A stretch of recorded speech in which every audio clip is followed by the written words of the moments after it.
اندام فرمانداری گشتی یا حزب سوریا دموکراتیک سیپان حمو در حق روشا شیخ مقصود و اشرفی جروناهی تیوی را آخوی و گوت او وکی قصد پشگیری بریارا مجلس شیخ مقصود یا برخودان دکن و پشتراز کر که چه پیویز بجی اوه جبوه برخودان پیشکش بکن. سیپان حمو پشتراز دکه که مافی تو کسی تنه خلکه کردان جی و مال وان درخینه آنگو شیخ مقصود و اشرفی دبیجه کو او باورن ده برخودان پلانا بتواهی تیک ببه و ری نده بسرخستن آوان پلانان.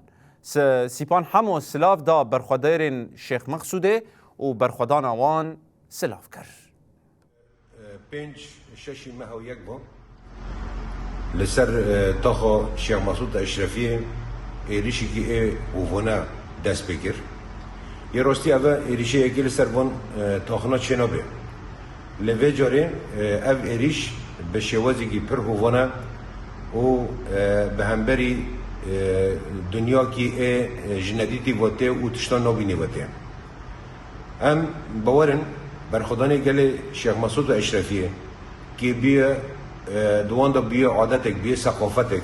شیخ مقصود اشرفی وقتی تی بودن تنه برخودانی تی آخل مروف هم باور دیگن که گل شیخ مقصود اشرفی بکرن به برخودانی خود جین همو پیلان اندجمن تیک ببن و سرکفتن بخن یه خوی گله کرد اما قصده وقتی تزانین هنج اتفاق یکی نیسان دا ما خوش تا خاک شاندم و تاخیر ریوبریا مجلس مدنی یا تاخیر و اولکاری هندرین اولکاری و داره دیگریم ایرو مجلس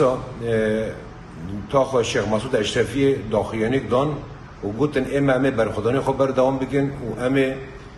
سکن خو یه رومت بردام بکن و گوا پاش دانوش اما قصد به داخلیانی رانه و ام به داخلیانی دست پشگیری بید کن و جوی ملی مداج بی آلی دا چش دست مواری امه ور آلی کار بن بگومان مافته کسی نینه کس گل شیخ مقصود اشرفی جی واری وان بده درخستن و برای وان بده دور دیتر گل شیخ مقصود اشرفی و خدان دور خود در کردن خدان تاخی خود در کردن خدان مالا خود در کردن و پیلان اندجمن حمید تگ ببن جاگ دیتر جفر دا از دبیجم از توایی شروانن اید شپره دا شر دکن لشیخ مقصود اشرفی و همو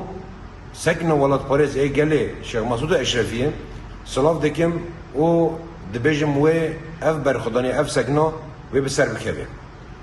دوستا دوباره دبیجم گرک ام نوین لیستو که شرین خاص زفتن پیش خستن هنگ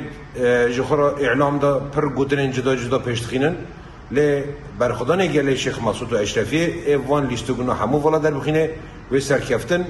به یه گله شیخ مقصود اشرفی سلاف و رس توایی گردشت